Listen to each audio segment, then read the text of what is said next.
Hello everybody and welcome to our Lent Bible study. In this series of Bible studies we are looking at the places where water is to be found. So not so much looking at the water itself, but at the recurring motif in the Bible of the places where people gather around water or things happen at water. At wells or at cisterns or at rivers or at pools. And in this story, in today's story, we're looking at something that happens at a river. And we're looking just at one story. I want, of course, to apologise again for not being with you in person. And I want also to say that once again, I do urge you to find things with which to represent the story in its telling. I am using little wooden people, of which I've got a whole bag here. You might want to, you probably don't have little wooden people to hand, but you might use things if you want to, like buttons or tiddlywinks counters or something like that. Because sometimes it helps us to get into a story by looking at how the different people in it are together or opposed or insiders and outsiders, or alone against a whole load of people, etc. And so I shall be doing that again. And if you find that helpful, then please do equip yourself with something to move around on the table while we study. So we come to the screen share moment. And I share again this image of water and sculpture and light, a place where there is much water, and through a tunnel, through this picture, we are able to approach it and see something more deeply. So my aspiration in Bible study is that, as the psalmist says, deep calls unto deep. And that we, through looking at this story about water, great story, will be able also to see something more deeply about the nature of God and our relationship. And I'm trying to move the PowerPoint on there. So in today's story, we're thinking about the theme of home and away. In today's rich story, we think about the different ways we are both inheritors and ancestors in the faith. In fact, I think we will think about many things. And the story that we're going to read is in 2 Kings chapter 5. And I will read the story for us. So 2 Kings chapter 5. Naaman, the commander of the army of the king of Aram, was a great man and in high favour with his master, because by him the Lord had given victory to Aram. The man, though a mighty warrior, suffered from leprosy. Now, the Arameans, on one of their raids, had taken a young girl captive from the land of Israel, and she served Naaman's wife.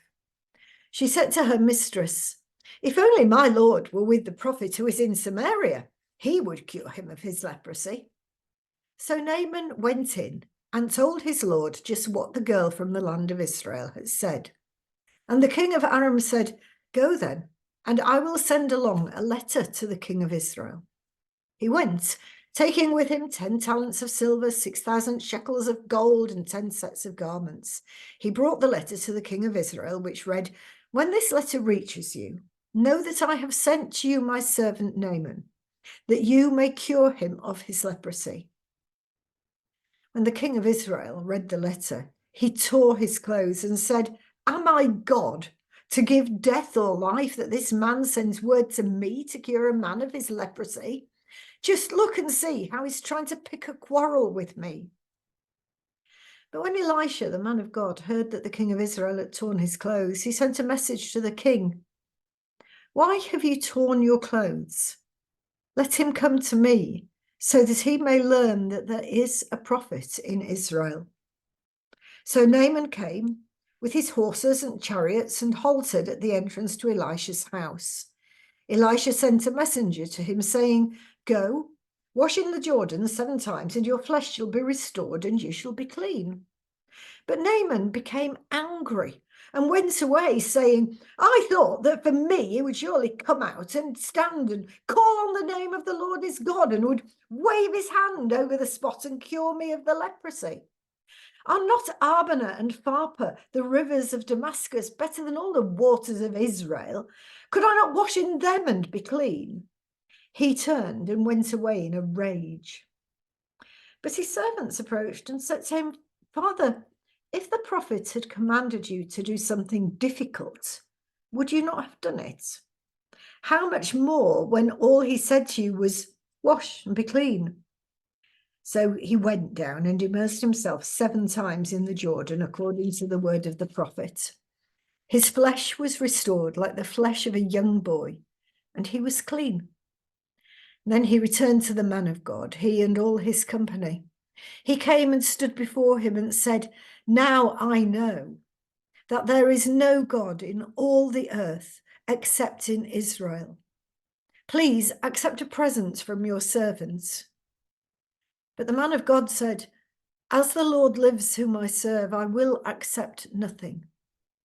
They urged him to accept, but he refused.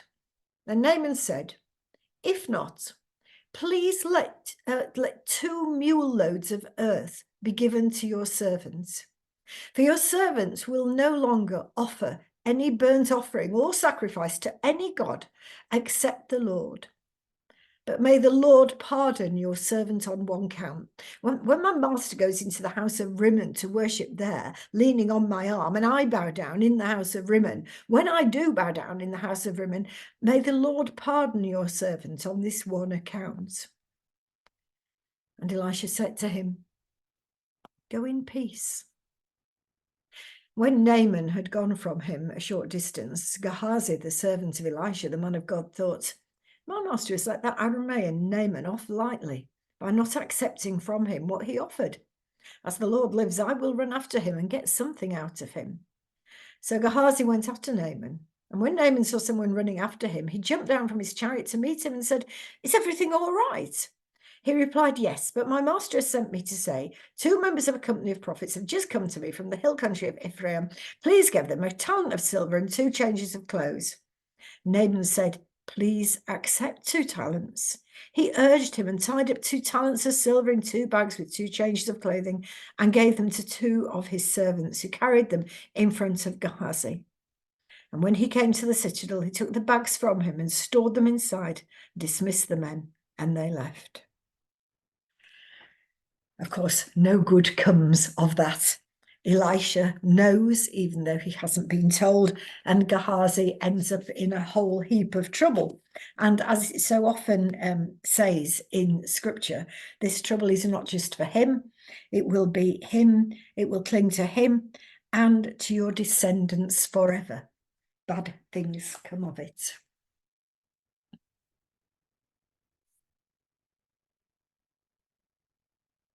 But what a fascinating story. I absolutely love this story. The story of a man who is an outsider to Israel, but who I see a lot of myself in, really. We'll talk about that in a minute. And it's a story also, besides the story of that one person, of 2 other people. One, an insider, Gehazi, an insider who makes himself an outsider, and an outsider, the servant girl, who is in a very difficult situation. And yet, even though she is outside and away from the place where the man of God is, and away from the place where God is thought to operate, she still clings to that faith which she had before she left Israel, whereas the person who is still within the community behaves in a way which is reprehensible. And there are also the person of the king, the person who believes that everything must somehow be a plot against him, a way of tricking him into doing the wrong thing or creating more trouble with other people. A very suspicious person in this land of faith. and the person of Elisha. Elisha, who barely comes out in this story, actually, who commands that Naaman become clean without actually approaching him, and shows that there is a prophet in Israel. So this is a story of insiders and outsiders, of outsiders who come in and insiders who put themselves outside. People say in the commentaries that at this time in religious history, people strongly tended to believe that gods were local, and therefore the god could be worshipped in the place where they were experienced, or in their own territory, Israel in this case, but that if you went away from that place, you could not continue to worship the same God because you were in another God's territory. Just as a king ruled in each territory, so also there were gods for that territory. And this is a story about people who are in different places in relation to the gods of their land, and is at one of those points where people begin to understand that geographical limitations are not religious or theological limitations. Bear with just one moment. I particularly love this story. It was not a story that I used to know particularly well, but I grew up in East Leeds and always wanted to be invited back there to preach, not just simply as a matter of vanity, but because my friend said, oh, we must have you back to preach. So for years we talked about it, but we never actually did anything about it. And then my friend became senior steward and was looking for preachers. And she said, will I come and preach? Some years on from when I'd grown up really and left that religious community. Because I've been thinking about this service for like years, I'd often thought, if I were to go back to Crossgates to preach, what would I want to preach on? What would I want to say? If I chose my own lesson, what would it be? And when the invitation came through to preach at Crossgates, and I looked in the lectionary for that day, it turned out that this lesson, the story of Naaman, was the lesson for the day. Well, I couldn't think of a better story to preach on when you're talking about finding God and experiencing God in one place, but then moving on to another. This story was an absolute gift. It was in that church community where I had learned the faith. And although I had grown up and gone on and seen things in different ways, that place was a place of absolute treasure to me and to lots of the other people there. And because of the treasure that was there, I can certainly say that I had buckets, barrel loads of earth that I took on my metaphorical donkey as I went out into my future. I had learned a lot about theology, a lot about the Bible, a huge amount about fellowship and the fun and joy of faith and the nature of belonging. Our church was very much the place to be for all the teenagers in our part of East Leeds. So rootedness, I think, is very important in our Christian journey. But life took me on. What did I learn in that place that I put in my 2 buckets that I laden onto my donkeys as I left? Well, I can answer that question, but my answer is not of a lot of relevance to you. But I'd like you to think about what are the special places in your own faith journey, or the special experiences that have rooted or sustained you. Who are the people whom you want to thank for the faith that you hold? Which are the communities to which you owe thanks? What did you pick up there which you carry in your faith today? Or sometimes maybe carries your faith today? When I went back to Leeds to preach, I didn't just say, look, here are the baskets of earth that I took from you, the baskets of memories. But I also went back and said, my donkey has now got baskets, which have come from our church in Wolverhampton. And I was able to tell them about the living faith of another Christian community who were living out their faith in another and really quite different context. When I grew up in Leeds, many of the families in my part of the city had lived in the area for many years and were somehow connected with the growth of the city after the Industrial Revolution. My granddad left the mines in East Yorkshire and moved to Leeds to open a fish shop. He wasn't Harry Ramsden, but how I might wish he had been. Our church in Wolverhampton had once been very much like that.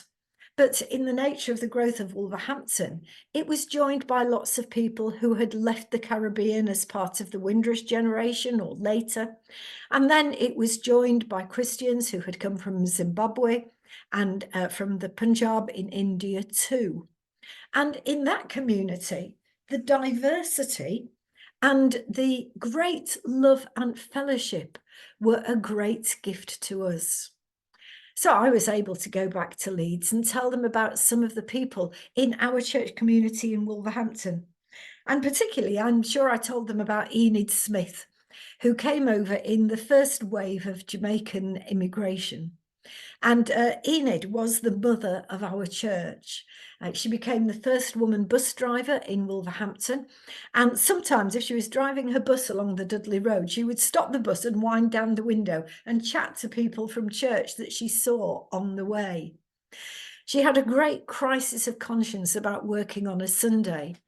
But she said that she'd thought about this and she'd worked out that the people who got on her bus on a Sunday were either, in those days, people who were going to church or people who were going to hospital to visit the sick.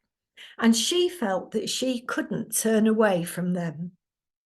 And one day she read, I'm just getting my lead. One day she read the 23rd Psalm in church as part of our service. And the way that she read it was so powerful. The Lord is my shepherd. There is nothing I shall want. That when she had finished reading, the whole church was just caught in silence. And then our minister stepped forward and he said, well, I know the psalm, but she knows the shepherd. I think one of the great things in Paul's letters is the way that he makes connections between churches and talks about the people in the churches as he commends the faith of believers in one place to believers in another. So this story makes me want to ask other questions. How do we freshen our faith with encounter with people who walk the same path but a different gate? How often do we go to churches that are not our own, even within our local Methodist family? There are some people that I'm told struggle to sit in a different seat on a Sunday, let alone go to a different building. Surely not. And I suppose it also makes us ask the question, what are we putting into the baskets of others who come here? What are we putting into the baskets of our children? Of those for whom this is the only church experience, of those who may pass by. Of course, Naaman doesn't want to take baskets of earth with him because he needs more topsoil for the garden. He wants to take the earth with him because it's a tangible place that he has believed that he has met God. This is the special spiritual experience for him. It's his mountaintop experience. It is his encounter with the real God, the God of all power and truth and grace. He's never met this God before. He's never found God before, but he has found God here. And this is the second thing that I want to observe about this story. It isn't the place or the people or the community of faith that endures for Naaman. He doesn't say, I'd like to put Elisha in one of my baskets and take Elisha with me home to my country. It is the experience of the God of Israel that Naaman wants to take on his journey. It's special, but it's very portable. Wherever he goes, the God of Israel with him. We know that place and people are important in our Christian life, but we also know that this isn't the heart of the story. It's the God that we have met on the journey that sustains us. It is the God to whom faith points. Naaman makes this great statement of faith. Now, he's only been a believer for about 10 minutes, and he says, now I know that there is no God in all the earth except in Israel. He's not been a believer for very long, and already he wants to speak out about his faith. How would you want to finish that sentence? Now I know. Maybe you'd want to use a sentence that started in another way. But how often do you have the opportunity to speak a sentence like this? And how often do you take that opportunity? One of the things that I notice in this story is that it's not just Naaman who makes that powerful expression of faith, but also that character of the slave girl at the beginning of the story. She isn't named, but without her speaking up, the whole thing might not have happened. And she is also a long way away from her land and the place where, if this is really how people thought, the place where her God is. And she's probably also a long way away from happiness. But that doesn't stop her telling her slave owner about the man of God who can do amazing things by the power of the God that she knows. I don't think I would think badly of her if she said, why should I help someone who has enslaved me and taken me away from the Israel, the land where my God is? But in her circumstances, she makes a choice for good. She shifts history. What she did lives to this day. We've just read it because she spoke about the power of God in the place where she found herself. I am very moved by those stories of people who do not let their faith be confined by their ghastly circumstances. There's an amazing quote from Viktor Frankl, who is Jewish and was in concentration camps. I think Auschwitz, but I'm not 100% on that. But I'm 100% on what he said. He said, we who lived in concentration camps can remember the men who walked through the huts, comforting others, giving away their last piece of bread. They may have been few in number, but they offer sufficient proof that everything can be taken away from a man but one thing, the last of the human freedoms, to choose one's attitude in any given set of circumstances, to choose one's own way. I don't know that I could do that, but I do find that an extraordinarily powerful piece of writing. And I see it here in this slave girl who does not get to choose her circumstances, but chooses how to act, and chooses to act according to the principles and the knowledge of the God that she knows. And we also have a servant in this story who is named and who also makes choices, and they're not good choices. He has everything going for him, and yet when the key moment comes for him, he takes the opportunity to do wrong. Outsiders and insiders are important in the dynamics of this story. We have the outsider who becomes an insider, Naaman, and takes the inside faith outside. And we have the insider who is outside, the girl, who takes the inside faith to the outside. And an insider who makes bad choices, who puts himself outside what God is doing in this situation. And that leads me to a third thing that I want to say about this story. The story makes it clear to us that there are no limits to God's grace. Where you are doesn't matter, God is for you. Who you are doesn't matter, God is for you. God is the God of all people, regardless of human boundaries. God is good to people, regardless of human boundaries. To Elisha's people, Naaman is a baddie. He's an Aramean. In fact, he's not just an Aramean, a baddie. He is the commander of the baddie army. But God showers blessings on him. God works above the level of the sides that people take. The story tells us of fraught political negotiations that there had to be for Naaman to get to see Elisha. But God acts simply and directly, without regard to the divisions and rankings that we give to people. In your life, this might not be about politics. You might be aware, for example, of trying to navigate difficulties of relationships and family dynamics, for example. At Christmas, do you send a Christmas present to your daughter's ex-husband, for example? Jesus tells us to follow God's indiscriminate goodness.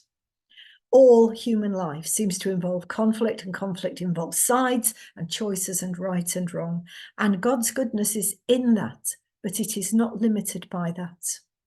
Here, there aren't just two countries at enmity with each other, difficult though that is. This is Israel. So this is God blessing not Israel, but the enemy of his chosen people.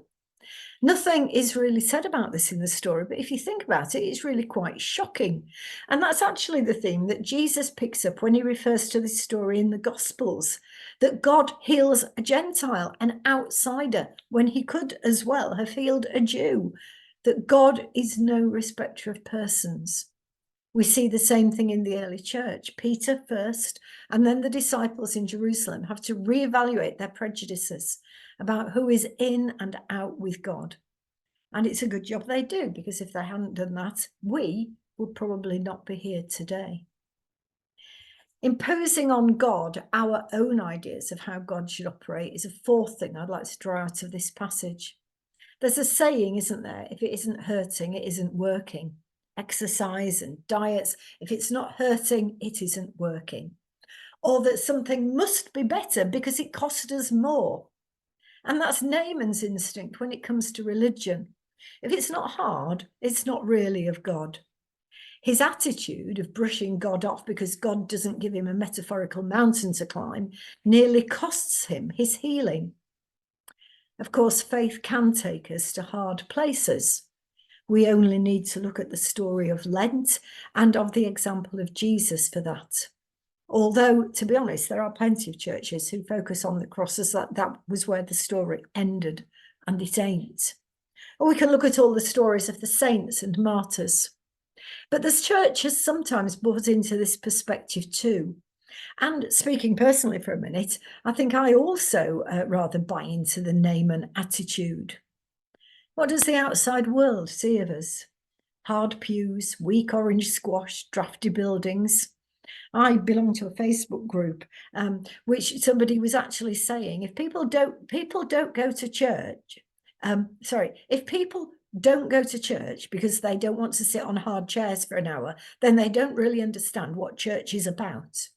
Miserable faces and forbidding attitudes. For me, some very tough professional experiences and an invasive Protestant work ethic make it very difficult for me to work out how Christians are called now into retirement, which is where my personal life is at. I struggle to remember that Jesus also offers us the easy yoke, that God promises not ashes, but actually in Isaiah, he promises a crown of beauty instead of ashes. Like Naaman, I need to learn that still waters and green pastures are also of God, and that quietness and beauty and rest are also where God calls us. That's just me, but I don't think it's just me. I recently learned this poem from the 14th century. So this poem was written in 1300 and something, and it was written by a Sufi, a Muslim poet. But I think that it fits. I sometimes forget that I was created for joy. My mind is too busy. My heart is too heavy to remember that I have been called to dance the sacred dance of life. I was created to smile, to love, to be lifted up and to lift others up. O sacred one, untangle my feet from all the 10 snares. Free my soul that we might dance, and that our dancing might be contagious. That's by Hafiz. But if that doesn't float your boat, then how about the words of the great Christian saint Augustine, whose voice speaks to us from the Algeria, the North Africa of the 4th century. It turns out that a bloke that I know in choir is actually a national expert on Augustine, and I'm checking out this quotation with him. But this is what I have learned that Augustine said: "O man, learn to dance, or else the angels in heaven will not know what to do with you." So, as always, the questions are an invitation to ponder. Ah, dear me. And you are perfectly at liberty to sit and talk about the things that have struck you from this story. But here are some prompts that might help you.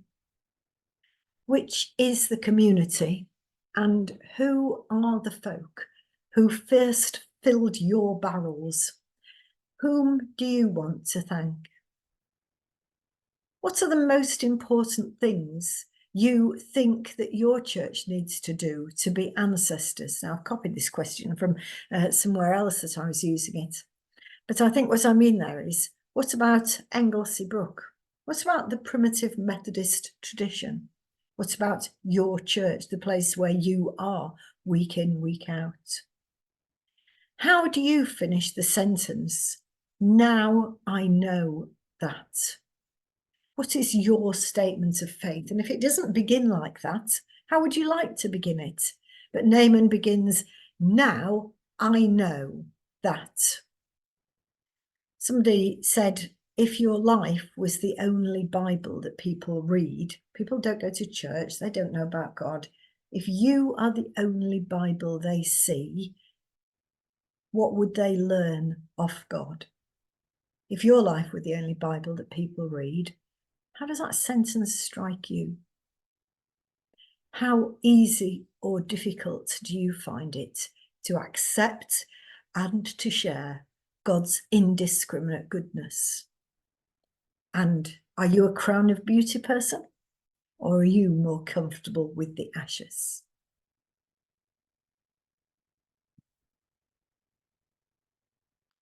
Thank you for your time. I hope you have good discussion.